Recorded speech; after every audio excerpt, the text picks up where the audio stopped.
Vamos fazer algumas aplicações. Aqui eu trouxe um exemplo do livro. Esse aqui é o 57, vai estar na lista de exercícios. Tem aqui um circuito montado. Esse pedaço de fio aqui, que começa aqui e vai até aqui, é o que vai nos interessar. Beleza? Ele tem um comprimento de 5 centímetros. E tem um campo magnético apenas nessa região aqui, onde está esse fio, que aponta para fora da tela. O exercício diz que a gente está pendurando esse fio, então a gravidade está para cá. Ó. Então, se esse fio está pendurado, aqui existem duas molas que se deformam por causa do peso do fio. Esse fio tem massa de 10 gramas e essas molas elas esticaram 0,5 centímetros por causa dessa massa. Então eu tenho alguma coisa assim, ó. E essa força está sendo balanceada pelas forças elásticas da mola. Daí a gente liga o campo magnético e quando a gente liga o campo magnético, as molas esticam mais 0,3 centímetros. Eu quero calcular o módulo do campo magnético. Então eu vou desenhar aqui a situação com o campo ligado. Então com a gravidade 0,5, depois com o campo mais 0,3. Então como primeiro passo eu vou determinar as constantes elásticas das molas. Fazendo um equilíbrio simples de força. Então o peso vertical para baixo tem que equilibrar duas forças elásticas para cima. São duas molas idênticas, mesmo K e mesma deformação para elas. Reorganizando a equação e substituindo os valores, eu vou ter isso aqui. Agora eu vou analisar o caso quando o campo está ligado. Então eu vou fazer um balanço de forças aqui que só me diz respeito à força magnética. Para onde aponta essa força magnética? Olhando para o meu circuito, essa DDP vai estabelecer uma corrente que vai girar nesse sentido aqui, certo? Então ela vai passar por esse fio nesse sentido. E se eu aplicar a regra da mão direita jogando a corrente sobre o campo que está saindo, a força magnética vai apontar nessa direção, puxando o fio para baixo, como já era de se esperar. Então voltando aqui na figura, eu vou ter uma força magnética que está sendo balanceada por duas forças elásticas, uma de cada lado aqui. Então escrevendo de novo uma equação simples, balanço de forças, já que isso aqui está em equilíbrio, a minha nova deformação é 0,3.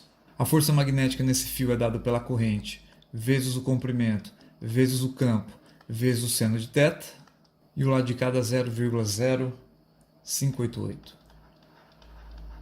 Lembrando que aqui tem 10 a menos 2 que eu esqueci, né?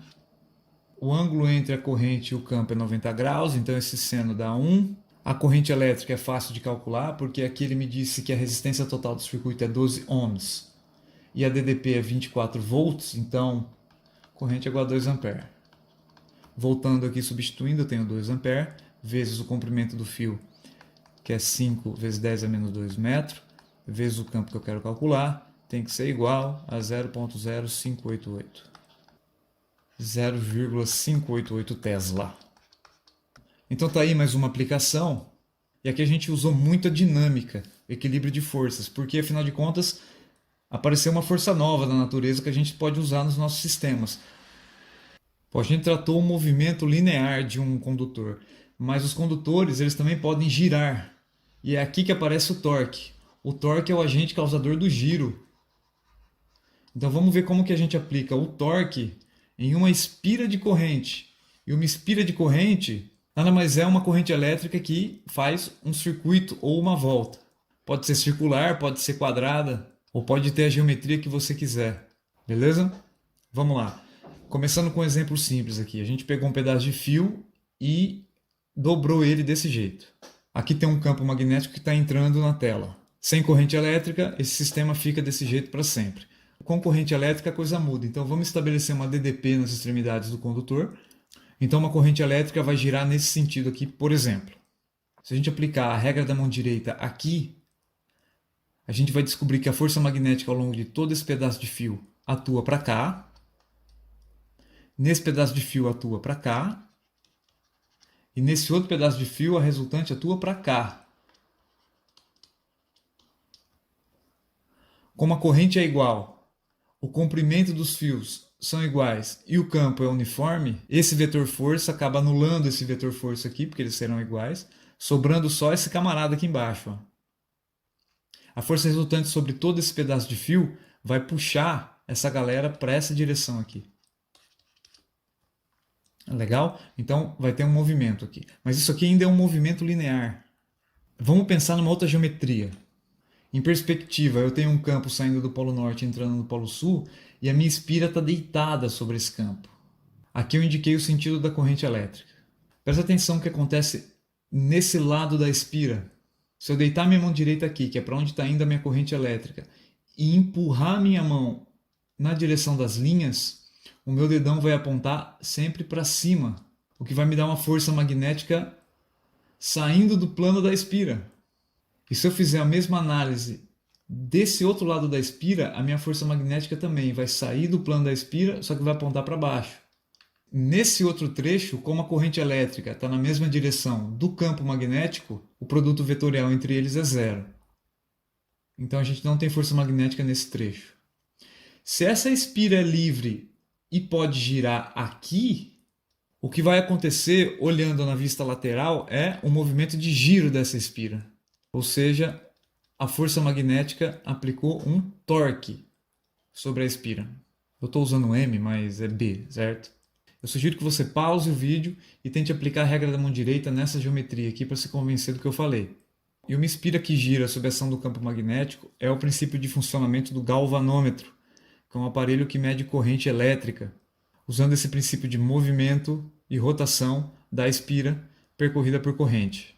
O meu ponteiro está ligado à espira, que se move dependendo da intensidade da corrente elétrica aplicada aqui nos terminais, certo? E aí a gente coloca uma escala aqui e mede qual é a corrente elétrica que está passando na espira, dependendo de como o ponteiro é defletido para lá ou para cá. Vamos reanalisar isso aqui em detalhes. Vamos primeiro olhar essa espira do alto. Você está olhando isso aqui daqui, beleza? Projetado é isso aqui que você tem. O Polo Sul está do lado de cá, o Polo Norte está do lado de cá, as linhas de campo estão aí, e na verdade essa espira ela deveria fazer isso aqui, certo? É isso aqui que a gente tem. Então eu vou sugerir que o comprimento desse lado da espira seja B minúsculo e o comprimento desse lado da espira seja A minúsculo. Redesenhando a corrente elétrica, então, aqui a corrente elétrica está subindo, aqui ela vem para a esquerda, aqui ela desce e aqui ela vai embora. Esse lado aqui não interessa. Usando a regra da mão direita, a força magnética nesse pedaço do fio sai do quadro, enquanto que nesse outro pedaço do fio ela entra no quadro.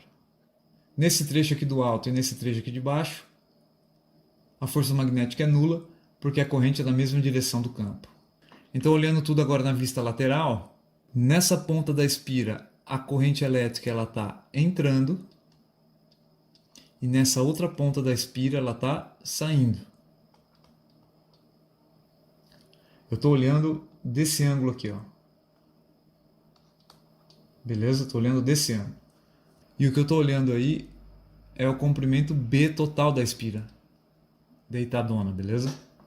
Então nessa ponta a força magnética atua para cá. E nessa ponta a força magnética atua para cá. Essa é a geometria do problema. Vamos calcular agora a intensidade dessas forças. Então, essa força vai ser igual ao produto vetorial. Então aqui é a corrente que passa pelo fio. Esse aqui é o comprimento do fio naquele trecho, B minúsculo. Esse é o valor do campo. E o seno do ângulo entre eles, 0 graus, que vai me dar 0. O trecho 2 pode ser esse trecho aqui, de comprimento A. Então a força magnética aqui vai ser igual a corrente vezes o comprimento do fio, vezes o campo, vezes o seno de 90 graus, que é o seno do ângulo entre o campo e o fio, o que vai me dar IA vezes B. Esse I é maiúsculo, né, cabeça? Tá aí. Vamos pegar o comprimento 3. Você pode dizer que o comprimento 3 é esse comprimento aqui de baixo, certo? E de novo, agora a gente tem uma corrente contrária ao campo, e a gente vai ter essa conta aqui, corrente, comprimento do fio vezes o campo. Aqui não é zero, né, cara? Aqui é 180 graus, que vai me dar um seno de zero. Força no elemento 3 igual a zero. E o último elemento 4, que é esse lado aqui. Vamos calcular a força ali. Aplico de novo a fórmula. Corrente elétrica, comprimento A, campo magnético B, ângulo de 90 graus de novo. E aqui é um I maiúsculo, a corrente, vezes o comprimento, vezes o campo, porque 100 de 90 é 1. E é isso aí que a gente tem. Vamos falar de torque. O torque é definido como força vezes braço. E o braço é a distância entre a linha de ação da força e o eixo de rotação. Então, se você tiver uma geometria maluca aí, com um ponto fixo O aqui, ou seja, esse é o ponto de giro, essa estrutura gira em torno desse ponto. Vamos supor que você aplique uma força F exatamente nesse ponto aqui. O braço ele não é essa distância. Você tem que desenhar a linha de ação da força e tomar a menor distância entre o ponto fixo e o braço. Isso aqui a gente chama de braço. Que na nossa geometria é fácil de ver, porque a linha de ação da força ela é perpendicular à própria barra. Então, o braço é metade do comprimento da espira, ou B/2.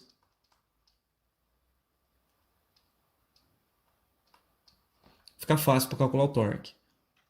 Então, vamos fazer as contas aqui. Só tem torque, então, na região 2 e na região 4, que a gente definiu aqui. E substituindo os valores, então, a gente vai pegar a força, multiplicar pelo braço, força, multiplicar pelo braço, o que vai me resultar nisso aqui. Você está vendo que aparece o produto entre lado A e lado B, e o produto entre os lados é a própria área do retângulo, então a gente substitui pela área. Essa aqui é uma fórmula geral para o torque da espira. E agora a gente vai generalizar esse resultado. O torque ele pode ser escrito como o produto da corrente elétrica e o produto vetorial da área pelo campo. Esse vetor área aqui, acho que você está lembrado, né? É uma definição que a gente faz. Você imagina que existe um vetor normal à superfície, né? Formando um ângulo de 90 graus aqui com a superfície. E o vetor área é definido como sendo o módulo da área na direção do vetor normal. Mas esse vetor normal que forma 90 graus com a superfície, ele é apontado num sentido especial, porque você poderia apontar ele para outro sentido aqui, né? E esse sentido vai depender da corrente elétrica definida ao redor da espira. Usando a mão direita, o que a gente faz é o seguinte: se você conhece o sentido da corrente elétrica em alguma espira, pegue a sua mão direita, alinhe os dedos no sentido da corrente e o seu dedão vai definir o sentido do vetor A, que é o sentido da normal. Se eu passar o I multiplicando o A aqui dentro, eu defino uma nova grandeza chamada momento de dipolo magnético, que é o produto da corrente pelo vetor área. E essa definição é importante.